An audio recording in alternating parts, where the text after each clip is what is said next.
1972 అప్పుడు జై ఆంధ్ర జై తెలంగాణ అన్నమాట జరుగుతూ ఉంది. యాజిటేషన్ అంటే తెలుసు కదా, ఉద్యమం. ఆ ఉద్యమం అప్పుడు మా ఊరిలో మా ఇంటి పక్కన డాక్టర్ మోజెస్ గారని ఉండేవాడు. ఆయన ఎంఎస్ మాస్టర్ ఆఫ్ సర్చ్.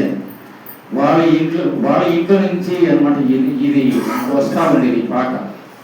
వాళ్ళ ఇంట్లో నుంచి ఆ కుటుంబ ప్రాంతంలో అనమాట ఈ పాట అన్నమాట పాడుతూ ఉండేవాళ్ళు. మా నాన్నగారు ఎట్టానికి ఒప్పుకునేవాళ్ళు కాదు. ఈ పాట నన్ను ఎంతగానో ఆకర్షించిందంటే ఆ దినాల్లో 1972లో మా నాన్నగారు ఒప్పుకునేవాడు కాదు. ఆయన అంతా కూడా అంటే దేవునిలో లేకుండా లోకంలో లేకుండా అనమాట. ఆయన అంతా అన్యుడు. ఆయన మా నాన్నగారు అన్యుడు కాబట్టి అది అంగీకరించేవాడు కాదు. కానీ ఈ పాట వాళ్ళ ఇంట్లో నుంచి వస్తున్నప్పుడు మొదట హెబ్రోన్ పాటలో ఈ పాట రాసింది B J. Paul. He was from Kerala. ఆయన కేరళైట్. ఆయన రాశాడు అచ్చమైన తెలుగులో. ఎలాగుందండి ఆ పాట?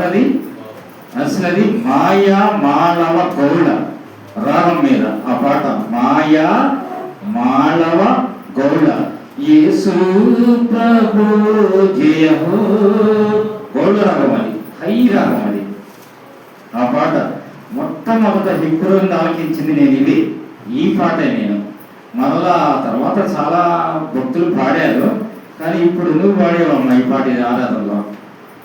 1972 ఈ పాట నేను ఆలకించింది. అప్పుడు ఆలకించాను నేను ఈ పాట. ఈ పాట అతి పురాతనమైనది ఈ పాట. ఇది హెబ్రోన్లో బి.జే. పాల్ రాసిన పాట. రెండు రమేష్.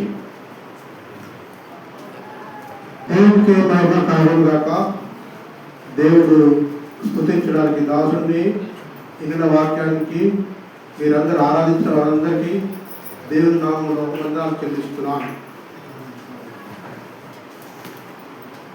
మన ప్రభు రొట్టెలో చేయక ముందు, మనము బలలో పాల్గొనక ముందు ఈ వారం అంతా మనం ఏంటంటే ఆయన్ని ఏం చేయాలంటే జ్ఞాపకం చేసుకొని ఆయన ఏం చేయాలంటే మనం అయోగ్యంగా వేయద్దు. చేతులు అయోగ్యంగా వేయద్దు.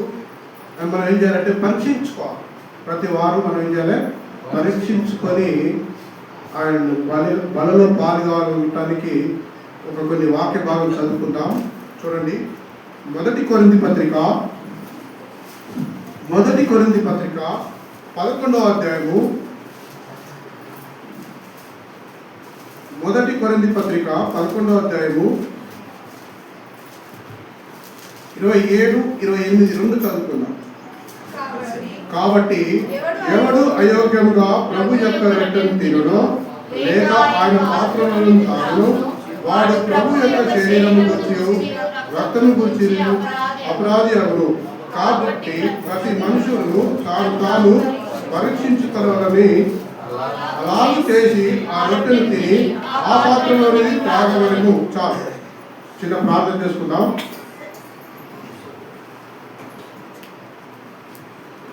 మహాపరిశుద్ధ దయగల తండ్రి, స్తోత్రం నైనా. గొప్ప దేవుడు, సర్వశక్తిమంతుడు, మాతో మాట్లాడే దేవుడు నేను తండ్రి. అయా నేను తండ్రి బలలో పాల్గొనేటప్పుడు నేను తండ్రి అయా మా హృదయాలు నేను తండ్రి పోయిన వారం నుంచి ఈ వారం వరకు నేను తండ్రి అయా పరీక్షించే మనసును మాకు ఇవ్వండి అని ఆయన వాక్యం సెలవుస్తుంది. అయోగ్యంగా వేయకూడదని నేను తండ్రి అయా మా లోపాలు నేను తండ్రి అయా పరీక్షించుకోవడానికి ఏమేమైతే చేసినామో ప్రభా వాటిని నేను తండ్రి పరీక్షించుకొని అయా నీ వాక్యంలో సర్దిద్దుకుని అయా నిన్ను ఆయా బలలో పాల్గొనే మనసును మాకు దయచేయమని ప్రార్థిస్తూ నిన్ను స్తుతిస్తూ యేసుక్రీస్తు నామములో ఇప్పుడు పరమతండి.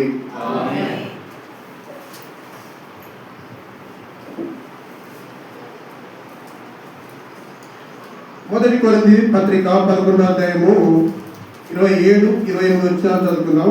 27లో ఒక మాట ఉంది, ఆ మాట గురించి చెప్తాను. కాబట్టి ఎవడు అయోగ్యంగా ప్రభు యొక్క రొట్టెను తిననో లేక ఆయన పాత్రలను తాగునో వాడు ప్రభు యొక్క శరీరము గూర్చి రక్తము గూర్చి అపరాధి అగును. ఎవరైతారట? అపరాధి అగును. బైబిల్లో ఒక్క వ్యక్తిని మీకు ఈరోజు చూపించాలనుకుంటున్నాను. అపరాధి అయిన మనుషుడు ఒక రొట్టె తిని అపరాధి అయిన మనిషిని చూపించాలని అనుకుంటున్నాను. ఎవరండి? అపరాధి ఆయన మనిషిని చూపించుకుంటారు. ఆయన ఎవరో కాదు. అపరాధి అన్న మనిషి అపోస్తులలో ఒకడు ఇస్కరియోతు యూదా. ఎవరు? అపోస్తులలో ఒకడు ఇస్కరియోతు యూదా. పేరు అపోస్తులుడు ఇస్కరియోతు యూదా. ఆయన 12 మందిలో ఒక శిష్యుడు. ఎవరు? యూదా. ఇస్కరియోతు యూదా 12 మందిలో ఒక శిష్యుడు. యూదా బైబిల్లో చాలా మంది ఉన్నారు. ఎవరు? ఎంతమంది ఉన్నారంటే దగ్గర 14 మంది ఉన్నారు. 14 మంది ఉన్నారు. యూదా అనే పేరు 14 మంది ఉన్నారు. ఎల్లంటే కొత్త నిబంధన కావచ్చు, పాత నిబంధన కావచ్చు, 14 మంది ఉన్నారు. యూదా పత్రిక రాసింది కూడా యేసు ప్రభు అయిన తమ్ముడే. ఆయన కూడా ఒక శిష్యు. ఆయన కూడా యూదా. 14 మంది ఉన్నారు శిష్యులు. 14 మంది యూదా. అయితే యూదాకు పేరేంటంటే స్తుతించుట. ఏం పేరు? స్తోత్రం చేయుట, స్తుతించుట. పేరు మంచిగా ఉంది. యూదాకు పేరు స్తుతించుట. యూదాకు అర్థము స్తుతించుట. ఆయన అర్థం ఏంటంటే స్తుతించుట. కానీ పేరు బాగుంది. పేరు తగ్గట్టుగా ఆయన ప్రవర్తన బాగలేదు. పేరు బాగుంది, స్తుతించాలనే పేరున్నది, కానీ మంచిగా కానీ ఆయన జీవితం అలా లేదు. పేరు తగ్గట్టుగా జీవితం లేదు. యూదా గురించి కొన్ని మాటలు, కొన్ని ఆయన చేసిన పనిని అవి కొన్ని మీ ముందు ఉంచాలని నేను ఆలోచన కలిగిన. చూద్దాం, చూడండి ఒక వాక్య భాగము.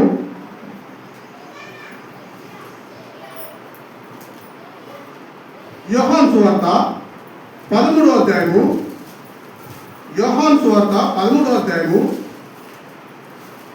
21 నుంచి 26 వరకు చదువుకుందాం. యోహాను సువార్త 13వ అధ్యాయము 21 నుంచి 26 వరకు చదువుకుందాం. చూడండి, నేను చదువుతాను. యేసు ఈ మాటలు పలికిన తర్వాత ఆత్మలో కలవరపడి, మీలో ఒకడు నన్ను అప్పగించునని మీతో నిశ్చయంగా చెప్తున్నానని రూఢిగా చెప్పాను.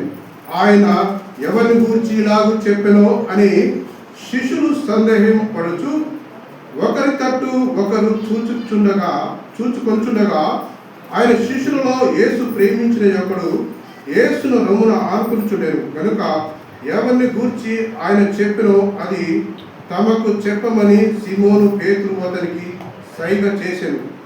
అతడు యేసు రొమ్మున ఆనుకొనుచు, ప్రభువా ఎవడని ఆయన అడిగాను. అందుకు యేసు, నేనొక్క ముక్క ముంచి ఎవరికిచ్చునో వాడే అని చెప్పి ఆ ముక్క ముంచి సీమోను కుమారుడైన ఇస్కరియోతు యూదాకు ఇచ్చాడు. వాడు ఆ ముక్క పుచ్చుకోగానే సాతాను వానిలో ఏం చేసిందట? ప్రవేశించెను. విన్నారా ఈ వాక్యము? ప్రభు ఆ ముక్క ఇస్కరియోతు ఏమైందట? సాతానులో ఆయనలో ప్రవేశించిందట. అదేదా? అయితే వీళ్ళు కలవరపడుతున్నారు. మీలో నన్ను ఒకడు అప్పగించుతున్నాడు అంటే కలవరపడుతున్నాడు. నువ్వా నేనా అని సైగ చేసుకుంటున్నారు. ఎవరికి అర్థం కావట్లే, పరిస్థితి. అక్కడ 12 మందిలు ఉన్నారు. అరే అందరూ బాగానే ఉన్నారే ఆయన అప్పగిస్తారట. మీలో చూడండి, మీలో ఒకరు అప్పగిస్తున్నారంటే కలవరపడరా? కలవరపడ్డారు. నేను కాదే, నేను అప్పగిస్తాను, నువ్వా నేను అప్పగిస్తాను అని కలవరపడుతున్నారు. కానీ ఆడికి కలవరపడుతుంటే లాస్ట్కి ఏం చేశారు? అడిగిరు, ప్రభా ఎవరు అంటే, నేను ఎవరికైతే ఆ ముక్క అతనికి ఇస్తానో వాడే అని ప్రభు చెప్పాడు. ఆ ముక్క ఇవ్వగానే ఏమైందట? సాతాను వానిలో ప్రవేశించను. సాతాను వానిలో ప్రవేశించింది. ఆ ముక్క తీసుకోగానే ఈరోజు మనము పరీక్షించకపోతే, ఒక వారం నుంచి ఆ రోజు బల్ల తీసుకున్నావు, ఈ వారం వరకు మన బల్ల చేతిలో ముందు నువ్వు ఏం చేయాలి? పరీక్షించుకోవాలి. తాను పరీక్షించుకోవాలి. అందుకనే ఆయన హృదయం మంచిదా కాదు, మంచిది కాదు. ఆయనను అప్పగించాలి. ఆయన నాకు 4-5 మాటలు చెప్తాను. అయితే ఆయన హృదయం మంచిది కాదు, ఆయన ద్రోహిగానే ఉన్నది ఆయన స్నేహితుడా. అయితే అయితే ముక్క ఇయ్యగానే ఏమైందట, సాతాను ఆయనలో ప్రవేశించింది. అమ్మ మనల్ని కూడా మనం ఏం చేస్తామంటే ఒక వారం నుంచి వారం మనల్ని కూడా సాతాను ప్రవేశిస్తాడా? ప్రవేశిస్తాడు. ఎందుకంటే ఏదైనా ఒక లోపం వస్తుంది మన దగ్గర. ఆ లోపాన్ని మనం ఏం చేయాలి? పరీక్షించుకోవాలి, అధిగమించాలి. మనం పరీక్షించుకోవాలి, ఆ లోపాన్ని మాకు తీసేయాలి. కానీ ఇశ్రాయేలు యూదా అలా తీసేయాలి. వాళ్ళలో సాతాను ప్రవేశించిందట. కలరు పడుతున్నారు వాళ్ళ శిష్యులు. ఎవరైనా అడిగితే చెప్తున్నారు, ఆ ముక్క ఎవరికైతే ఇస్తానో అప్పుడు సాతాను వాళ్ళలో ప్రవేశించింది. అమ్మా మనం కూడా సాతాను ప్రవేశిస్తారు, మనం కూడా జాగ్రత్తగా ఉండాలి. ఎందుకంటే లోకము ఎట్లుంది? సాతానుతో నిండి ఉన్నది.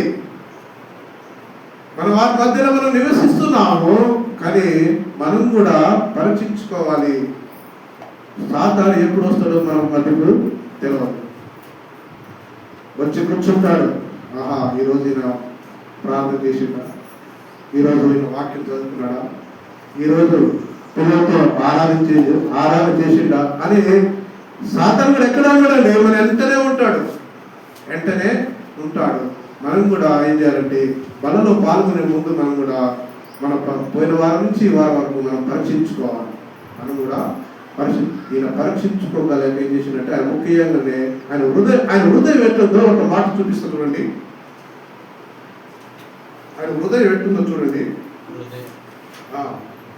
చూడండి యోహాను సువార్త 13:2 ఎట్లుందట ఆయన చూడండి.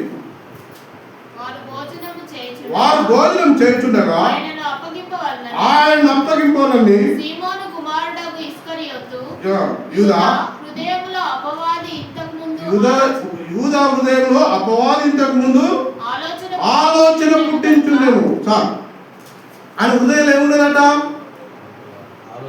ఆలోచన. ఆయన అప్పగించాలని ఆలోచించిన. ఎవరిని అప్పగించాలి? క్రీస్తు యేసుని అప్పగించాలి.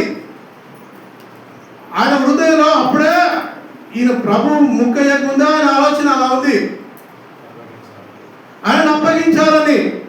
ఆయన హృదయంలో సాతాను ఉంది, అపవాది ఉన్నది. చూసారా? అపవాది ఉన్నది ఆయన హృదయం. ఆయన పేరుకు అపోస్తలుల్లో ఒక శిష్యుడు, పేరు బాగుంది. ఈయన తల్లిదండ్రులు ఎవరు తెలుసా మీకు? ఇలా తల్లిదండ్రులు తండ్రి ఎవరు? సీమోన్. ఈయన తండ్రి పేరు ఏంది? సీమోను. ఈయన కేరూతు వాగులో మన కేరూతు తండ్రి అయిన సీమోను. ఈయన మంచి వ్యక్తి, కానీ ఈ కుమారుడు ఇశ్రాయేలు అలాంటి అలవాటు. ఇలా తండ్రి పేరు సీమోన్. కానీ ఈయనలో లోపం, ఆయన అప్పగించాలని, ప్రభువును అప్పగించాలని ఆయన లోపం ఉంది. ఆయన అప్పగించడానికి ఇంకొక 2-3 మాటలు చెప్పి ముగిస్తాను. చూడండి ఎక్కడుంటుందంటే యోహాను సువార్త 12:4-6. యోహాను సువార్త 12:4-6. ఆయన శిష్యులలో ఒకడు అనగా ఆయనను అప్పగింపాలని ఇస్కరియోతు యూదా ఈ అత్తరెందుకు 300 దేనారములకు అమ్మి బీదలకు ఇయ్యలేదనని వాడిలాగా చెప్పినది బీదల మీద శ్రద్ధ కలిగి కాదు, గాని వాడు దొంగై ఉండి తన దగ్గర డబ్బు సంచి ఉండి నందున అందులో వేయబడిన దొంగిలించుటకు వచ్చాను. చూసిరా? ఆయన ఎవరట? దొంగ ఉండి. అయితే ఇక్కడ ఎవరు? ఈడ ఎందుకు? ఎందుకంటే ఈ అత్తరు ఎందుకు? ఈ అత్తరు ఎవరు పూస్తున్నారు? యేసు ప్రభుకు కాళ్ళ దగ్గర పూసేది ఎవరు? ఈ అత్తలు చెప్పండి, చెప్పండి. మరియా. మీకు తెలియదు అయింది? మరియా ఆ అత్తరు ఆయన కాళ్ళను పూసి తల వెంట్రుకలతో ఏం చేస్తుంది? తుడుస్తుంది. తుడుస్తుంటే ఆయన ఎవరో లేక ఎవరు ఇస్కరియోతు యూదా లేదు, ఎవరో లేక అంత ఇవ్వైనది ఆయన కాళ్ళకు పూసి ఆయన తల వెంట్రుకలతో తుడుస్తుంటే ఎవరికి ఎవరో లేకపోతున్నాడు? యూదా ఓడలేకపోతున్నాడు. అంత ఖరీదైనది ఆయన కాళ్ళకు పూయడం అది సాధ్యమేనా అన్నట్టుగా మాట్లాడుతున్నాడు. ఎందుకు ఆ అత్తరమ్మి బీద వాళ్ళకి ఇవ్వచ్చు కదా అని మాట్లాడుతున్నాడు. బీద మీద అంత శ్రద్ధ ఉన్నాడు ఆయన కాదు. ఏమంటున్నాడంటే ఈ అత్తరెందుకు 300 దేనారాలకు అమ్మి బీదలకు ఇయ్యలేదని వాడిలాగా చెప్పేది బీదల మీద శ్రద్ధ కలిగి కాదు, కానీ ఆయన సంచిలో డబ్బులు వేసుకోవడానికి చూసినా దొంగ ఉంది. ఈ యూదా మొదటిది ఏంటంటే ఈయన దొంగ ఉన్నాడు. ఎవరు? యూదా దొంగ ఉన్నాడు. ఆయనలో సాతాను ప్రవేశించింది, ఈయన దొంగ ఉన్నాడు. కానీ ఓరుస్తలేడు. ప్రభువుకు ఆయన కాళ్ళకు పూసి తల వెంట్రుకలతో ఆయన తుడుస్తుంటే ఆ ఖరీదైనది విలువైనది ఓరలేక ఈయన ఏం చేస్తున్నాడంటే ఓరలేకపోయి దాన్ని అమ్మొచ్చు కదా, ఈ దినాలకు అమ్మొచ్చు కదా అన్నట్టుగా మాట్లాడుతున్నాడు. మనం కూడా ఎవరన్నా సంఘంలో ఒక విందు జరిగింది అనుకోండి, ఎవరికైనా ముక్కలు ఎక్కువ పడేనుకో మనం కూడా ఏం చేస్తాం, వరలేము కొడతామండి, అబ్బో ఆయనకి ఎక్కువ ముక్కలు అని. మనం కూడా అలాంటి బుద్ధి కూడా ఉండదండి సంఘంలో. మనం కూడా ఓర్చేవారిగా ఉండాలి. కానీ ఈ యూదా ఓరలేకపోతుంది. దాన్ని అమ్మొచ్చు కదా, అమ్మి బీదలకి ఇవ్వచ్చు కదా, బీదలు వాళ్ళకి ఏమన్నా లోపం, వాళ్ళకి తినడానికి ఆహారం లేదు, వాళ్ళకి ఇవ్వచ్చు కదా అన్నట్టుగా మాట్లాడుతూ వస్తుంది. కానీ అది ప్రేముడి కాదు మాటలు, ఆయన డబ్బు సంచులు వేసుకోవడానికి కానీ. ఇస్కరియోతు యూదా రెండో పెట్టి ఏంటంటే దొంగ ఉన్నాడు. ఎవరు? దొంగ ఉన్నాడు. మూడవ మాట చూడండి, ఇంకొక మాట ఉంటుంది.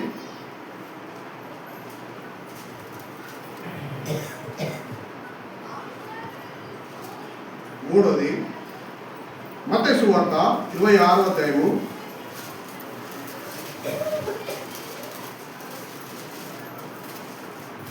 26వ అధ్యాయము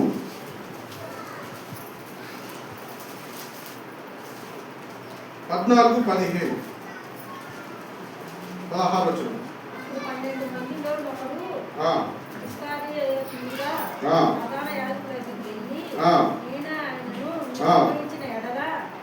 అప్పగించిన ఎడల నాకేమి ఇద్దురని వారిని అడిగాను. అందుకు వారు 30 వెండి నాణెములు తూచి వానికి ఇచ్చిరి. వాడప్పటి నుండి ఆయన్ను అప్పగించుటకు తగిన సమయము కనిపెట్టి చుండెను. ఎవరిని అప్పగించాలనుకుంటున్నాడు? ఇస్కరియోతు యూదా యేసు ప్రభువుని నమ్మాలనుకుంటున్నాడు, బేరసాల ఆడుతున్నాడు. ఎవరితోటి బేరసాల ఆడుతున్నాడు చెప్పలేమా? శాస్త్రులతో, ప్రధాన యాజకులతో ఏం చేస్తున్నాడు? బేరమాడుతున్నాడు. నేను ఆయన మీకు అప్పగించిన ఎడల నాకేమిస్తారు, నాకేమి ఇద్దరని వారిని అడిగాను. అందుకు వారు ఏం చేయాలన్నారట? 30 వెండి నాణెం తూచి వారికి ఇస్తానన్నారు. అయితే ఆయన అప్పగించుటకు తగిన సమయం వెతుకుతున్నాడు. ఇక కొద్దిసేపు అయితే మన ఒళ్ళో చెట్లకు పోతాం కదా, ఆడ పాలన చేస్తాడు, అప్పుడు అలా దొరుకుతాడా? అయితే ఇంకా వేరే కాడ పాలన చేస్తుంటే అక్కడ దొరుకుతాడా? ఎన్ని సంవత్సరాలు తిరిగి ఉండొచ్చండి ఇస్కరియోతు యూదా ప్రభుతోటి? చెప్పండి. 3.5 సంవత్సరాలు తిరిగాడు. 3.5 సంవత్సరాలు తిరిగాడు కానీ ఆయన్ని హృదయం తెలుసుకోలేకపోయాడు, ప్రభు మనసును తెలుసుకోలేకపోయాడు యూదా. అవునా కదా? కానా విధిలో పోయిండు, ఆడ చేపలు పడితే 5 స్థానమైన చేపలు పడితే తీసుకొస్తే 5 కాచుకొని తిన్నారు. 3.5 సంవత్సరాలు ఆడ దయాలు నిలబడితే ఆడ చూసిండు. 3.5 సంవత్సరాలు ఇస్కరియోతు తిరిగింది కానీ ఆయన గుణ లక్షణాలు, ఆయన మనసును తెలుసుకోలేకపోయాడు యూదా. ఎన్ని చేసిండు, అద్భుతాలు చేయలేదా? ఏడ వాక్యం చేపిస్తుంటే ఆడ ఏంది 12 గంపలా ఆడ తిన్నాడు, అవి ఎత్తిండు. మిగిలిన పోగు చేస్తే ఎన్ని గంపలేని అమ్మా? 12 గంపలు ఎత్తి అన్ని చూసిండు ఇస్కరియోతు యూదా. కానీ ఆయన ఏం చేస్తుండు? బేరసాలు అంటుండే, మీకు అప్పగిస్తే నాకేం ఇస్తారా? చూసినా ఆయన మనసులో ఏమున్నదో? సాతాను మనసు. సాతాను మనసు. కానీ ఆయన ఎప్పుడు ఏడ దొరుకుతాడా, ఏడ ప్రార్థన చేస్తే ఆడ ఒంటరిగా దొరుకుతాడా అని ఎప్పుడు ఏం చేస్తున్నాడా, ఎదురు చూస్తున్నాడట. తీసుకువెత్తుతాడు. ఆయన హృదయము ఎలా ఉందంటే చెడిపోయి ఉన్నది. ఆయన హృదయము సాతాను హృదయంతో ఉన్నది, సాతాను ఆలోచనతో ఉన్నది. మన అందరితో మనం ప్రార్థన చేస్తుంటాం, మరి ఆయన ప్రార్థన చేస్తుంటారు కానీ ఆయన హృదయం అయితే అలా ఉంది. సమయాన్ని చూస్తున్నాడు. ఆయన మీకు అప్పగిస్తాను అని ఏం చేస్తున్నాడు, సమయాన్ని చూస్తున్నాడు. చూడండి ఆయన ఏమంటున్నాడంటే, వెండి నాలుగు చూచేవానికి ఇచ్చిన వాడు ఎప్పటి నుండి ఆయన్ను అప్పగించుటకు తగిన సమయాన్ని ఏం చేస్తున్నాడ, కనిపెట్టుచుండేను. సమయాన్ని కనిపెడుతున్నాడు. సమయాన్ని ఇప్పుడు ఈడ దొరుకుతాడా, ఆడ దొరుకుతాడు, సమయాన్ని కనిపెడుతున్నాడు. ఎందుకంటే ఇస్తే ఆయన అప్పగిస్తే ఏమొస్తాయి, లేకో ఎన్ని వస్తాయమ్మా, వెండి నాణ్యాలు వస్తాయి. వెండి నాణ్యాలు వస్తాయి. అవి ఏదే ఆయన సంచులు వేసుకోవచ్చు, ఆ వెండి నాణ్యాలు ఆయన సంచులు వేసుకోవచ్చు అన్నట్టుగా ఆయన అప్పగిస్తున్నాడు అనమాట. చూడండి, ఆయన అప్పగించడానికి ముందు ఇంకొక మాట చూడండి, ఒక వచనం ఉంటుంది. మత్తయి సువార్త 26వ అధ్యాయము 48, 49. ఆయనను అప్పగించువాడు నేనెవరిని ముద్దు పెట్టుకొందునో ఆయనే యేసు. ఆయనను పట్టుకొనని వారికి గుర్తు చెప్పి వెంటనే యేసు వద్దకు వచ్చి, బోధకుడా నీకు శుభమని చెప్పి ఆయనను ముద్దు పెట్టుకొనెను. ఇక్కడ ఏమంటుందంటే, ఆయనను అప్పగించువాడు నేనెవరిని ముద్దు పెట్టుకున్నో ఆయనే యేసు. ఆయన్ను పట్టుకొనని వారికి గుర్తు చెప్పి వెంటనే యేసు వద్దకు వచ్చి, బోధకుడా నీకు శుభమని చెప్పి ఆయన ముద్దు పెట్టుకుని.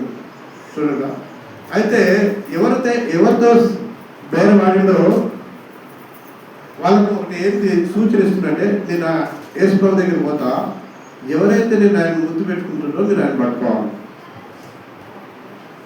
అర్థమైందా? ఎవరినైతే నేను ముద్దు పెట్టుకున్నానో ఆయనే ప్రభు, ఆయన మీరు పట్టుకోవాలి. ఎవరితో బేరసాలని వాళ్ళతో అయితే చెప్పింది కదా, నేను ముందుగా పోతా, ఆయన ముద్దు పెట్టుకుంటా. ముద్దు పెట్టుకున్నప్పుడు మీరు అతను పట్టుకోవాలి. చూసారా, ఆయన ఏమంటాడు, బోధకుడా అని పిలుస్తున్నాడు. ఏమంటున్నామా, బోధకుడా అని పిలుస్తున్నాడు. బోధకుడా అని పిలిచి ఏం చేస్తున్నాడు, నేను ముద్దు పెట్టుకున్నాను ఆయన యేసు, ఆయన పట్టుకున్నాను వాటిని గుర్తు చెప్పి వెంటనే యేసు వద్దకు వచ్చి, బోధకుడా నీకు శుభమని చెప్పి నేను ముద్దు పెట్టుకున్నాను, ఆయన పట్టుకోవాలి. మీరు పట్టుకొని తీసుకోవాలి. చూసిరా, ముద్దు పెట్టుకొని ప్రభుని అప్పగిస్తాను. ఆయన ముద్దు పెట్టుకొని ప్రభుని అప్పగిస్తున్నాడు. అది ప్రేమ ముద్దు, అది కపటమైన ముద్దు. అది కపటమైన ముద్దు పెట్టుకొని ప్రభుని అప్పగిస్తున్నాడు ఇస్ప్రేతుగా. కానీ దీనిలో సాతాను ప్రవేశించింది.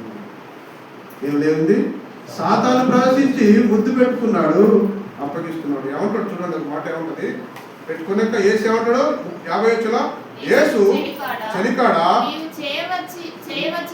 చేయవచ్చినది చేయమని వారితో చెప్పగా వారి దగ్గరకు వచ్చి ఆయన పట్టుకునేది. చూసిరా, చలికాడా నీవు చేయవచ్చినది చేయమని అతనితో చెప్పగా వారి దగ్గరికి వచ్చి ఆయన మీద పడి ఆయన పట్టుకునేది. చూసిరా, ఇదిగో యేసుతో కూడా ఉన్నవారిలో ఒకరు చెయ్యి చాచి కత్తి దూసి చాలా అందరని పట్టుకొని పోయారు. ఏం చేశారు, అతన్ని పట్టుకొని పోయారు. చూసిరా, ఆయన మనసులో సాధన పెట్టి ముద్దు పెట్టుకొని ఆయన పట్టించాడు. అయితే మనం కూడా అలా ఉండొద్దండి. మనము దేవునితో మనం ప్రార్థన చేస్తాం, దేవుని మయపరుస్తాం, దేవుని గనపరుస్తాం. కానీ మనం ఏం చేస్తామంటే, పోయిన వారం నుంచి వారం వరకు మనం ఏం చేస్తామంటే, మనం కూడా దేవుడు అంటే ప్రేమ కలిగా ఉంటాం, దేవుడు అంటే మనకు మంచి. కానీ మనం ఏం చేస్తామండి, మర్చిపోతాం. మనం కూడా మర్చిపోం. ఆ దేవుని ప్రతిరోజు దేవుని గుర్తుంచుకుంటాం, ఉంచుకోం. దేవుడు ప్రేమని తెలిసి, దేవుడు మనకు ప్రేమామయుడని మనకు తెలిసి కూడా మనం ఏం చేయము, దేవుని సన్నిధిలో ప్రార్థన చేయం, ఆరాధించం, దేవుని వాక్యాన్ని చదవం. కానీ ప్రేమ అంటే మనకు ముద్దు. దేవుడంటే మనకు ముద్దు, కానీ దేవుని మాత్రం పట్టించుకో. కానీ ఈ ఇస్కరియోతు ఏం చేసిందంటే 30 నాణ్యాల కొరకు ఏం చేసిందంటే అప్పగించాలి. మనం కూడా ఏం చేయాలంటే మనం కూడా దేవుని మర్చిపోయి అప్పగించే వారిగా ఉన్నావా లేవా? దేవుని మర్చిపోయి కొత్త మనం ఏమంటున్నాం, ఫంక్షన్కి వెళ్తే నువ్వు దేవుని నమ్ముతున్నట్టే నేను ఎందుకు నమ్ముతున్నా అంటావు. కానీ అలా ఏం చేసినావు, దేవుని నువ్వు అప్పగించిన వాడు అవుతావు. ఎందుకంటే ఒప్పుకోలేదు కదా, మనుషుల మందు నువ్వు ఒప్పుకోలేదు కదా. అందుకని అంటాడు, ఏమంటాడు ఒక మాట, మనుషులు ఏదంటే ఎవరైతే నన్ను ఒప్పుకున్నవాడు ఏం చేస్తాడట, పరలోకంలో ఆయన రాసి పెడతాడట, తండ్రి ఎదుట ఒప్పుకుంటాడట. కానీ మనం మనుషుల ముందట ఏం చేయాలి, ఒప్పుకోం. కానీ ఒప్పుకోకపోతే ఏం చేస్తాం, మనం అమ్ముకున్నట్టే. అవునా కదా? అందుకని మనం మనుషుల ముందట ఒప్పుకోవాలి, మనుషుల ముందట ఒప్పుకోవాలి. తండ్రి తన ఎంత ఒప్పుకోవాలంటే మనం ఏం చేయాలి, మనుషుల ముందు ఒప్పుకోవాలి. ఒప్పుకుంటేనే మనం ఏం చేసినట్టే అమ్ముకున్న వారికి కావాలి. అందుకని ఇస్కరియోతు యూదా ఏం చేసినట్టే 30 నాణ్యాలకు అమ్మేసి ఆయన సంచి వేసుకున్నాం చూసిరా. కానీ గుర్తు పెట్టుకుని మరీ అమ్మేసిందండి.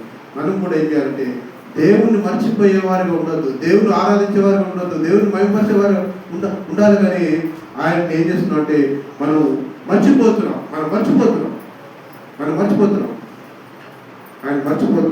అందుకనే ఆయన ఏం చేసి ముద్దు పెట్టుకొని మరీ కూడా అప్పగించాడు. చూడండి, ఇంకొక వాక్యం చూడండి. బైబిల్లో ముద్దు పెట్టుకుంటా చాలా మంది ఉన్నారు. ముద్దు గురించి ఒక 4-5 వచనాలు చూపిస్తా చూడండి. లూకా సువార్త 7వ అధ్యాయం 45 వచనం.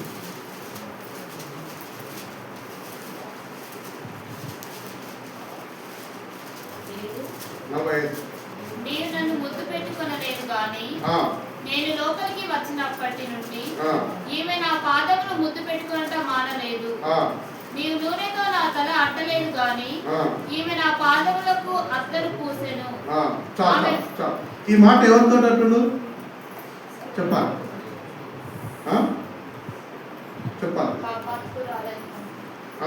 పాపాత్తురాలు. కానీ ఈ మాట ఎవరితో అంటుడు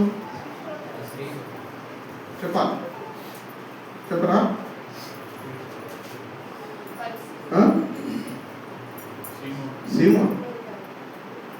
సీమోనింటికి ఎవరు వచ్చారు? యేసు ప్రభు వచ్చారు. యేసు ప్రభు వస్తే ఈ స్త్రీ ఏం చేసిందట, ఆయన పాదాలకు ముద్దు పెట్టుకుంది. నా పాదముకు నీళ్ళలేదు కానీ ఈమె నా కన్నీళ్లతో నా పాదము తుడిచి తన వెంట్రుకలతో తుడిచింది. నీవు నన్ను ముద్దు పెట్టుకోలేదు కానీ నేను లోపలికి వచ్చినప్పటి నుండి ఈమె నా పాదము ముద్దు పెట్టుకోను. చూసిరా? కానీ ఈ స్త్రీ ముద్దు పెట్టుకుంది. కానీ సీమోన్ ఇంటికే పోయాడు ఓరు యేసు ప్రభు. కానీ మనం కూడా ఏం చేయాలంటే ఆయన ముద్దు పెట్టుకోదు కానీ ఆయన ప్రేమించి వాక్యం చదువుకునే వారికి ఉండాలి. ఆయన మాటలు మనం గైకొనాలి, ఆయన మాటలు మనం గైకొట్టాలి. అట్లెందుకండి మన ఏమున్నా చూసారా, ఎవరు మన రూతు ఉన్నది. రూతుకి ఎంతమంది కోడలండి? రూతుకు అదే సార్ నయోమికి ఎంతమంది కోడళ్ళు? 2. వాళ్ళ పేరు చెప్తారా? ఒక ఆమె రూతు, ఒక ఆమె ఓర్పా. అయితే లాస్ట్కు వాళ్ళ భర్త చచ్చిపోయాడు నయోమి.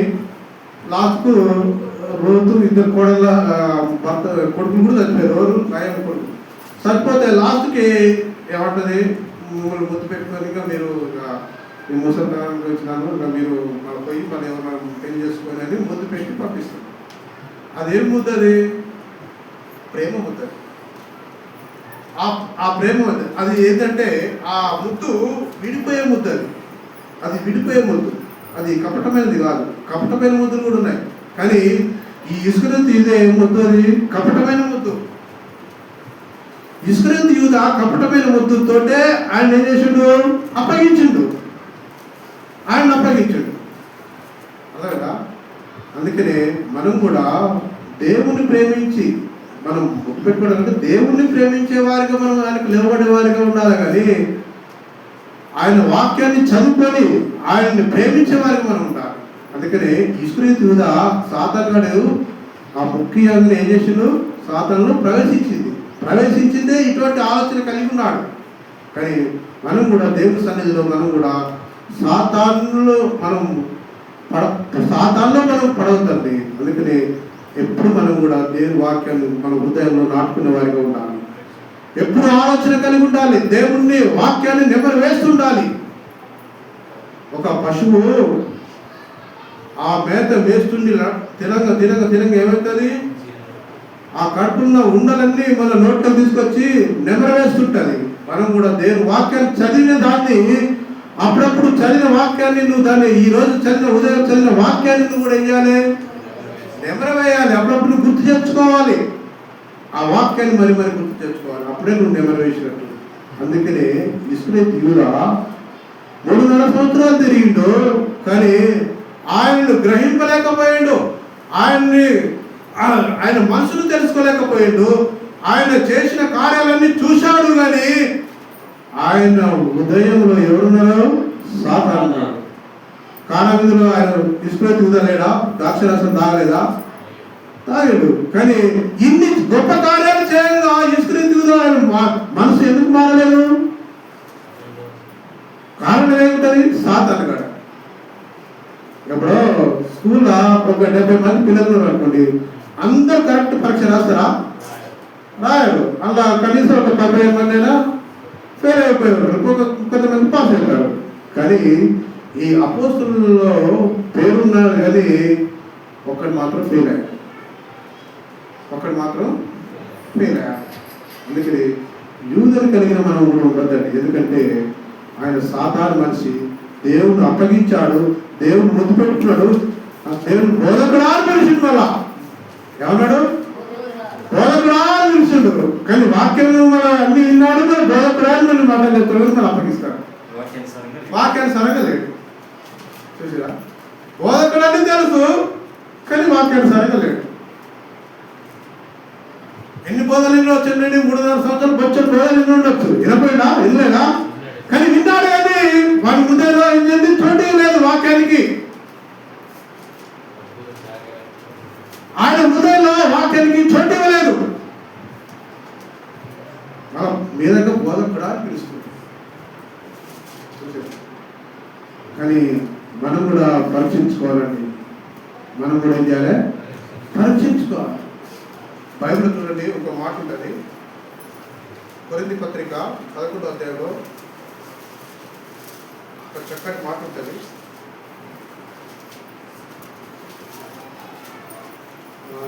ఏంటంటే జ్ఞాపకం చేసుకోవాలని ఒక మాట ఉంటుంది. మొదటి కొరింథీ 11:24 వచ్చిన దాన్ని విరిచి, ఇది మీ కొరకైన నా శరీరము, నన్ను జ్ఞాపకం చేసుకున్నట్టుకు దీన్ని చేయండి. ఆయన ఏం చేయాలట? జ్ఞాపకం చేసుకోవాలి. ప్రభును ఎప్పుడు నువ్వు జ్ఞాపకం చేసుకునే వారిగా ఉండాలి. కానీ ఈయన ప్రభుతో తిరుగుతున్నాడు. ప్రభు జ్ఞాపకం చేసుకోడు. ప్రభు ఎక్కడ పోతే అక్కడ పోతాడు. ఈయన ప్రభుని జ్ఞాపకం చేసుకోడు. అన్ని సాధారణ బుద్ధులే. పడవ ఎక్కుతాడు, పడవ పోతాడు, కానీ జ్ఞాపకం చేసుకోడు. ఆయన తోటి చేపలు తింటాడు, గోధుమ తింటాడు, రొట్టెలు తింటాడు, కానీ జ్ఞాపకం చేసుకోడు.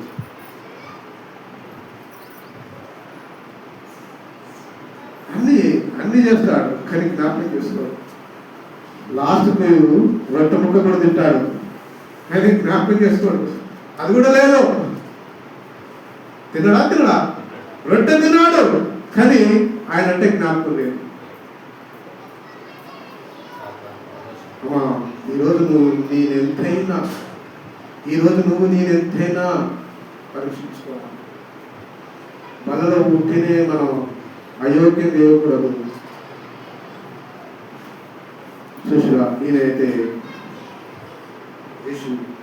చూసిరా ఈయన ఎట్టేసిండట, ఈయన అపరాధ అయిపోయినాడు. లాస్ట్ చూడండి, తీసుకెళ్తే లాస్ట్కు ఎట్లా పతనం అయిపోయాడు నీకు ఒక వచనాలు చూపించి నేను ముగిస్తాను. మత్తయి సువార్త 27వ అధ్యాయము, మత్తయి సువార్త 27వ అధ్యాయము 3వ వచనం 5వ వచనం. అప్పుడు ఆయనను అప్పగించిన యూదా ఆయనకు శిక్ష విధింపగా చూచి పశ్చాత్తాపడి ఆ 30 వెండి నాణెములు ప్రధాన యాజకుల యొద్దకు పెద్దల యొద్దకు వచ్చి మళ్ళా వచ్చి నేను నిరపరాధ రక్తమును అప్పగించి పాపం చేసిందని చెప్పాను. వారు దానితో మాకేమి నీవే చూచుకొనమని చెప్పగా అతడు ఆ వెండి నాణెములను ఆ దేవాలయంలో పారవేసి పోయి ఉరి పెట్టుకొనెను. ఎవరు ఉరి పెట్టుకున్నారు? ఇస్కరియోతు ఉరి పెట్టుకున్నట. ఆయన ఏం చేశాడు? ఉరి పెట్టుకున్నాడు. ఒక కాడ పేగులతో చచ్చిపోయినట్టు ఉంటుంది. చూడండి మా అపోస్తల కార్యము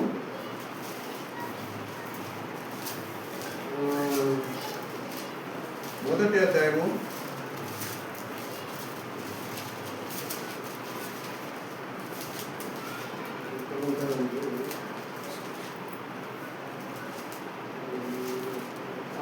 17వ వచనం. 1వ అధ్యాయం 17వ వచనం. అతడు మనలో ఒకడుగా ఎంచబడిన వాడై ఈ పరిచర్యలో పాలు పొందెను. ఈ యూదా ద్రోహము వలన సంపాదించిన రూకలినిచ్చి ఒక పొలం కొనెను. అతడు తల కింద పడి నడిమికి బద్దలైనందున అతని పేగులని బయటికి వచ్చెను. పేగులన్నీ బద్దలైనందున అతనికి పేగులన్నీ బయటకు వచ్చాను. ఈ సంగతి ఎరుసలేములో కాపున్న వారందరికీ తెలియవచ్చాను కనుక. చూసిరా ఏమంటున్నారంటే, ఈ మాటలు ఎవరు? అపోస్తలులు చెప్తున్నారు. మనలో ఒకరైనా యూదా ఉన్నాడా? ఆ యూదా ఏం చేసిండట? ఉరి పెట్టుకున్నాడు. మనలో ఒకడు ఎంచబడిన వాడైన పరిచయలో పాల్పొందను. ఈ యూదా ద్రోహము వలన సంపాదించిన రూకలిచ్చి ఒక పొలం కొనెను. అతడు తల కింద పడి బద్దలైన అతని పేగులన్నీ బయటకు వచ్చినాట. ఉరి పెట్టుకున్నాడు. ఉరి పెట్టి తాడు తెగిందో కానీ కింద పడి ఏం చేసినట్టే తలకాయ కింద పడి ఆ పేగులు బయటకు వచ్చినట్టుగా ఉన్నట్టు. అతని పేగులు బయటకు వచ్చినట్టు ఉరి పెట్టుకుని చనిపోయాడు. చూసిరా, దేవుడు చేయాల్సిన అపోస్తలులతో సేవ చేయాల్సిన ఆ యూదా లాస్ట్కి ఏమైండు? ఉరి పెట్టుకొని చచ్చిపోయి ఆయన పేగులు బయటకు వచ్చినాడు. దేవుడికి ఎంత అవమానం తెచ్చినట్టు యూదా. మనం కూడా పనుల్లో పాల్గొన్నప్పుడు మనం కూడా చేయాలి, ఆయన పరీక్షించుకోవాలి, ఆయన జ్ఞాపకం చేసుకోవాలి. మనం కూడా అలా ఉండదు.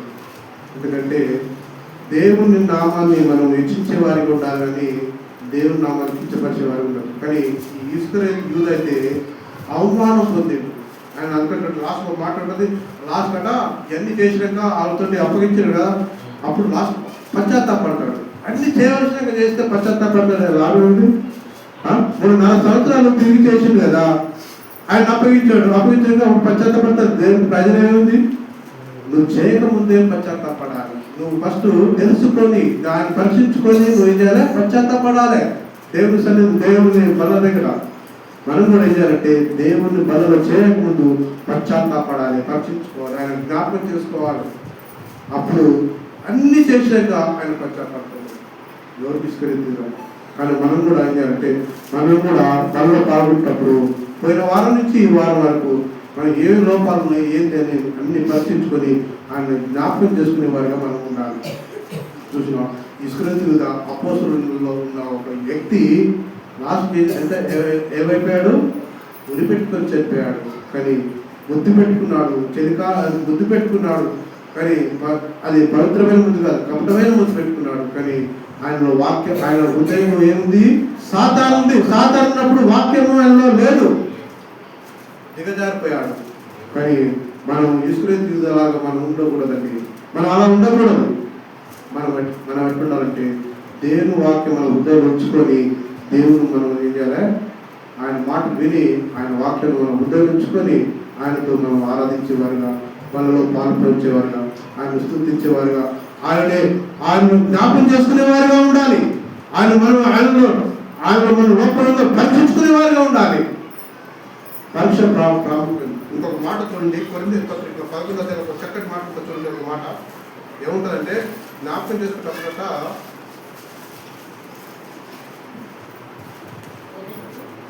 కొరింథీ పత్రిక 11వ అధ్యాయము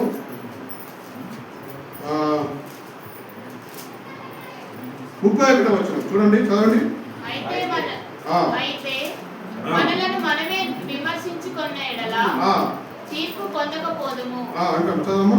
మనము తీర్పు పొందిన ఎడల లోకంతో పాటు మనకు శిక్ష విధి కలుగకుంటున్నట్లు ప్రభు చేత శిక్షింపబడుచున్నాము. ఎవరి చేత శిక్షింపబడుతున్నావు?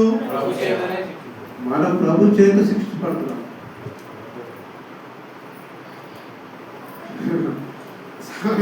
అందుకనే మనం పరీక్షించుకోవాలి. నేను అయోగ్యం చేయకూడదు, అందుకనే పరీక్షించుకోవాలి. అందుకనే ప్రభుత్వం శిక్షించబడుతున్నాడు. కాబట్టి నా సహోదరుల భోజనం చేయటకు మీరు కూడి వచ్చినప్పుడు ఒకరినొకడు కనిపెట్టుకొని ఉండండి. మీరు కూడి వచ్చుట శిక్ష విధికి కారణం కాకున్నట్లుగా ఎవడైనా ఆకలి కొరిన ఎడలా తన ఇంటనే భోజనం చేయాలని నేను వచ్చినప్పుడు మీకు సంగతులు క్రమపద్ధతులు అంటాడు. చూసారా, ఆయన ఏం చేయాలంటే మనం జ్ఞాపకం చేసుకోవాలి, మనం పరీక్షించుకోవాలి. అందుకని నేను 27, 28 వచ్చిన చదివించినాను.